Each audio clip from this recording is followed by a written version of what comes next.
کون دیتا ہے؟ مجھے اللہ دیتا ہے. ماہر سب سے پہلے امیر المومنین کس کو کہا گیا؟ سب سے پہلے امیر المومنین حضرت رضی اللہ عنہ کو کہا گیا ہے. علم کا دروازہ کس صحابی کو کہا گیا؟ علم کا دروازہ حضرت رضی اللہ عنہ کو کہا گیا. نام تو بتا بیٹے. حضرت رضی اللہ عنہ کو کہا گیا. علی رضی اللہ عنہ کو کہا گیا. اسلام میں سب سے پہلی شہادت کس کی ہوئی؟ اسلام میں سب سے پہلی شہادت حضرت سمیہ رضی اللہ عنہ کی ہوئی. حسان ہجری سال کب شروع ہوا؟ اسی سال آپ صلی اللہ علیہ وسلم کی ہجرت سے شروع ہوا. مکہ مکرمہ کب فتح ہوا؟ مکہ مکرمہ سن 8 ہجری میں فتح ہوا. آپ صلی اللہ علیہ وسلم کی وفات کن کے مکان میں ہوئی؟ آپ صلی اللہ علیہ وسلم کی وفات حضرت عائشہ رضی اللہ عنہا کے مکان میں ہوئی. السلام علیکم. ذکی سب سے آخری نبی کون ہے؟ ہمارا آخری نبی حضرت محمد مصطفیٰ صلی اللہ علیہ وسلم ہے. کیا ہمارے نبی کے بعد کوئی نبی آئے گا؟ نہیں، ہمارے نبی کے بعد کوئی نبی نہیں آئے گا. نبوت کا دعویٰ کرے وہ جھوٹا ہے. ہم کس نبی کی امت میں ہیں؟ ہم حضرت محمد مصطفیٰ صلی اللہ علیہ وسلم کی امت میں ہیں. آج اس عقیدے کا ہونا ہمارے دل و دماغ کے اوپر بے حد ضروری ہے. اللہ کے رسول صلی اللہ علیہ وسلم کے بعد 30 جھوٹے پیدا ہوں گے. 30 جھوٹے نبی پیدا ہوں گے. ابھی بہت سارے شگوفے کھڑے ہو گئے.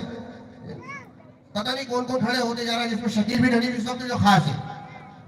اس وقت میں غلام احمد قادیانی اور پتہ نہیں کتنے 30 جھوٹے نبی پیدا ہوں گے. اللہ کے رسول صلی اللہ علیہ وسلم نے بات فرمائی. تو اس بات کا ہمارا یقین ہونا ضروری ہے کہ ہمارے نبی کے بعد کوئی نبی نہیں آئے گا. اللہ کے رسول نے خود فرمایا انا خاتم النبیین لا نبی بعدی، کہ میرے بعد کوئی نبی نہیں، مجھ پہ نبوت ختم ہو چکی ہے.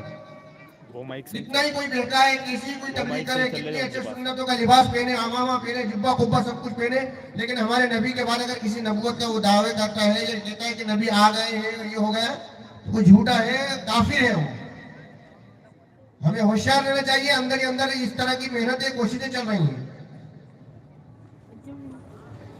کن کن مسجدوں میں نماز پڑھنے کا ثواب زیادہ ہے؟ مسجد آمین. کن کن مسجدوں میں نماز پڑھنے کا ثواب زیادہ ہے؟ مسجد اقصی، مسجد حرم، مسجد نبوی میں نماز پڑھنا زیادہ ثواب ہے. خلفائے راشدین کن کو کہا جاتا ہے؟ خلفائے راشدین حضرت ابو بکر صدیق رضی اللہ تعالیٰ عنہ کو، حضرت عمر رضی اللہ تعالیٰ عنہ کو، حضرت عثمان رضی اللہ تعالیٰ عنہ کو، حضرت علی رضی اللہ تعالیٰ عنہ کو کہا گیا ہے. صحابہ کرام میں سب سے بڑا مرتبہ کس کا ہے؟ صحابہ کرام میں سب سے بڑا مرتبہ ابو بکر صدیق رضی اللہ تعالیٰ عنہ کا ہے. سعود قرآن مجید کی ذمہ داری کی حفاظت کس نے لی؟ قرآن مجید کی بات کی ذمہ داری اللہ نے لی. آسمانی کتابوں میں سب سے افضل کتاب کون سی ہے؟ آسمانی کتابوں میں سب سے افضل کتاب قرآن ہے. رضی عرب کے لوگ ہمارے نبی صلی اللہ علیہ وسلم کو کیا کہہ کر پکارتے تھے؟ عرب کے لوگ ہمارے نبی صلی اللہ علیہ وسلم کو صادق، سچا، آمین، امانت دار کہتے تھے. ہمارے نبی صلی اللہ علیہ وسلم مکہ مکرمہ میں کتنے سال رہے؟ ہمارے نبی صلی اللہ علیہ وسلم مکہ مکرمہ میں 53 سال رہے. ہمارے نبی صلی اللہ علیہ وسلم مدینہ منورہ میں کتنے سال رہے؟ ہمارے نبی صلی اللہ علیہ وسلم مدینہ منورہ میں 10 سال رہے. نبیل اسلام میں سب سے اہم عبادت کیا ہے؟ اسلام میں سب سے اہم نماز ہے. کس مہینے کے روزے فرض ہیں؟ رمضان المبارک مہینے کے روزے فرض ہیں. مسلمان حج کرنے کہاں جاتے ہیں؟ مسلمان حج کرنے مکہ مدینہ میں جاتے ہیں. زیان نہیں، عمر محمد اقبال نہیں آئے. زیان ہمارے نبی صلی اللہ علیہ وسلم کے دادا کا نام کیا ہے؟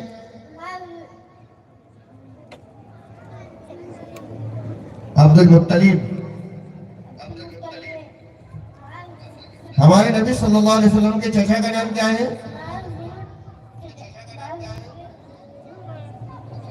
ابو طالب. بھول جاتے ہیں بچے، اتنے سارے لوگوں کو دیکھ کر بھول جاتے ہیں. عمر ہمارے نبی صلی اللہ علیہ وسلم پر پہلی آیت کہاں نازل ہوئی؟ ہمارے نبی صلی اللہ علیہ وسلم پر پہلی آیت غار ہرا میں نازل ہوئی. ہمارے نبی صلی اللہ علیہ وسلم غار ہرا میں کیا کیا کرتے تھے؟ ہمارے نبی صلی اللہ علیہ وسلم غار ہرا میں اللہ کی عبادت کرتے تھے. ہمارے نبی صلی اللہ علیہ وسلم نے کس مہینے میں ہجرت فرمائی؟ ہمارے نبی نے ربیع الاول کے مہینے میں ہجرت فرمائی. ماشاءاللہ. اللہ جزائے خیر عطا فرمائے اور ہم سب کو اللہ کے رسول صلی اللہ علیہ وسلم کی سیرت طیبہ سیکھنے کی، اس پر عمل کرنے کی توفیق نصیب فرمائے اور تمام باطل فرقوں سے ہم سب کی حفاظت فرمائے. آمین. اب اس کے بعد نعت کے لیے دعوت دے رہا ہوں محمد زبیر محمد جاوید کو. محمد زبیر محمد جاوید تعریف سن رہے ہیں. ہمارے نبی صلی اللہ